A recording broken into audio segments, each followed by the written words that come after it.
Vazukuru vangu kana ndichitaura panapa kandoda kuti mubate mazwi munatsonditeereresa. Kana kune munhu anoda kungwarirwa ndikutokupa mazishoko echenjedzo ipapo.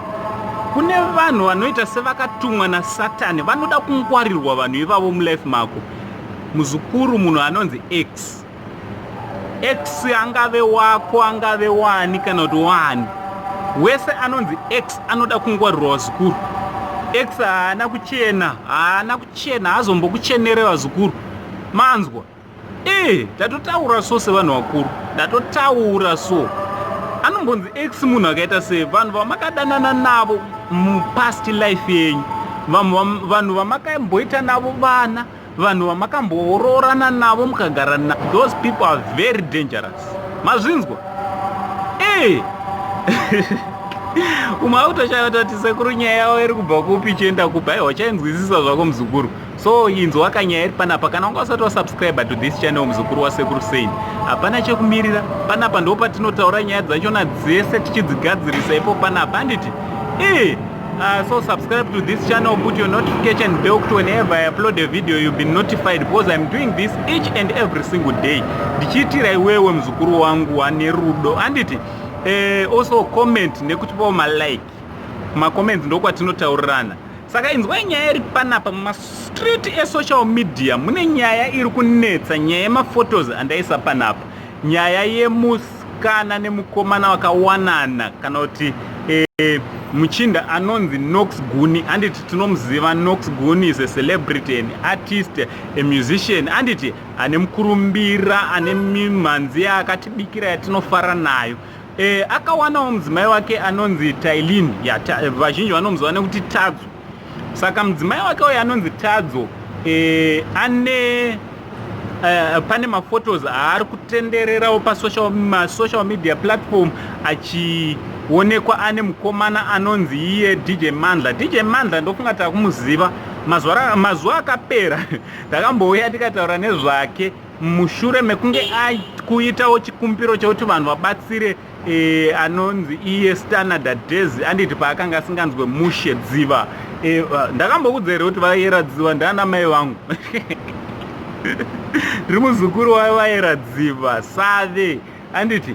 So ndinorespekta zvakanyanya ana Save because pandinoona ndaana mai vangu. Right, so dziva iye zvinovave right. So DJ Mandla ndiye muchinda wekumbotaura nezvadziva kuti vabatsirwe. So ndiye muchinda zvakare anova iye X wemudzimai waKnox Guni. Manzwa? So ndiye ane maphotos ari kutenderera apo. So mudzimai waKnox Guni zvakare haana kungodanana nemuchinda uyu, akambodanana nemupesa anonzi CJ, yeah, something like that. So CJ uyu mukarangarira ane nziyo yakamboembwa naKnox achiita seanodhisa CJ pamusoro pemudzimai kana kuti aita seari kudhifenda mudzimai wake kubva kuna CJ uyu kana JC kana singakanganisi. Hai, munorisecha wazukuru ndezvenyizvo. So nyaya yangu iri panapa ndeyekuti akazoembawo zvakare achidhifenda. Nyaya dzacho munodziziva dzakaitika mumashure uko. Handiti? Handisi kuda kunyanyomira ipapo. So chandinoda kungotaura ndechekuti mudzimai waKnox akambodanana zvakare nemuchinda iyeye, vakarambana, pakatoita nyaya dzekuti vakadiko. Kuno kuri kupisa zukuru, kuno kwameno zvizi zvinotoitika we time. So akatosvika panguva yekuti pavakarambana vakataurirana mashoko akawanda nekuti pakanga pane sex tape rakanga ratenderera remudzimai mumwe chete iyeyi wamuri kuona ari kutrenda aina DJ Mandla.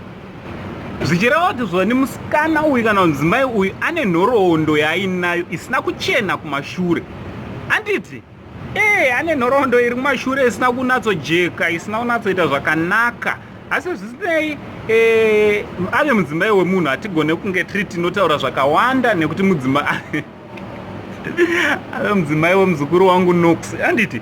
So chandinoda kutaura ndechekuti kudii vazukuru pane dzimwe nhoroondo dziri kumashure kwatakafamba uko nhoroondo dzinogona kukanganisa upenyu hwedu kana kuti waniso dzedu kana kuti marelationship edu atiinawo.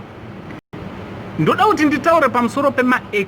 Munhu anonzi x kazhinji haawanzotaura zvakashata pamusoro pako kana muchiri kudanana, but musi unonzi marambana ndipo panotanga kubuda nyaya dzakaipa, ndipo panotanga kubuda angave mafotos makashama zvamaita muri mese zviya, kana pane akambotora batawo kamera akatora muri mese pahwiri hwenyu, kazhinji zvinotanga kuzobuda kana musisiri mese.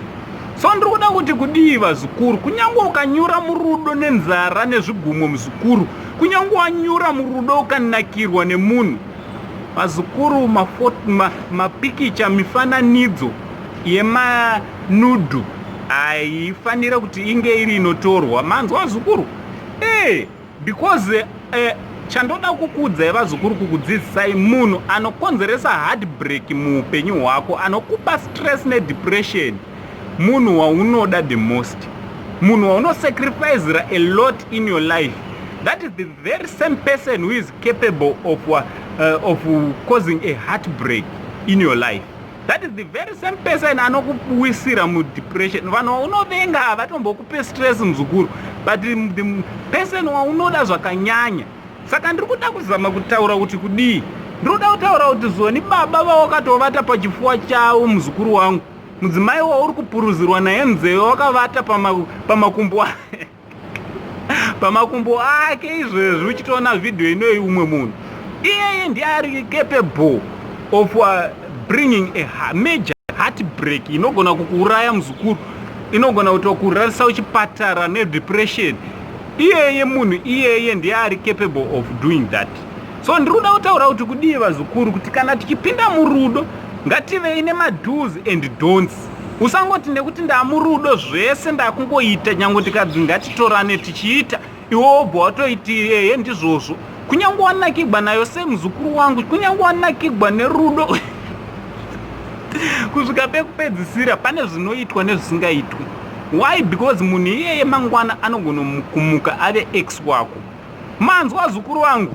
Ende uri kuona kuti kuipa kwemax ndekwekuti kazhinji paanenge akuziva kuti life yako yakuprogressa, zvinhu zvako zvakuenda mberi, wakuda kutochata neumwe munhu, ndipo paanobudikira. Ndo paanobudikira. Vazukuru vangu vakawanda stage vakasvika pakuzorega kutozowanikwa nevanhu vavaifanira kuroorwa navo, ex adzoka. Vazukuru vangu vakawanda zvakare vatinoziva kuti akambova nepamuviri munhu akatiza, akambova nepamuviri kana kuti akambosiyiwa adhampiwa nemwana, mukadzi akaenda. Semukadzi kana semurume ndiye wamunozonzwa zvakare kuti akadzoka vatova nepamuviri pamwe zvakare. Zvii zvinomboitika? The very same person akakukonzeresa kuti urwadziwe. Why is it we are very weak kuvanhu vakadaro vazukuru? Why? Sasekuru ndinotoshayiwa kutoti why?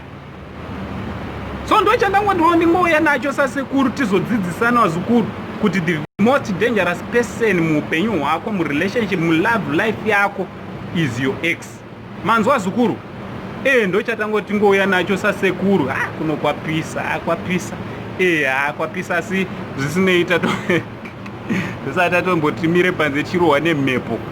Ndo chandangoti ndikuye nacho vazukuru. So please subscribe to this channel. Kana wanga usati wasubscribe, ngatikomentei, ngataurei kumacomments. Hapana tinotaura nyaya, ndokutoita kwedu ikoku kusasekuru navazukuru, tochinopindirana kumacomments. Much love.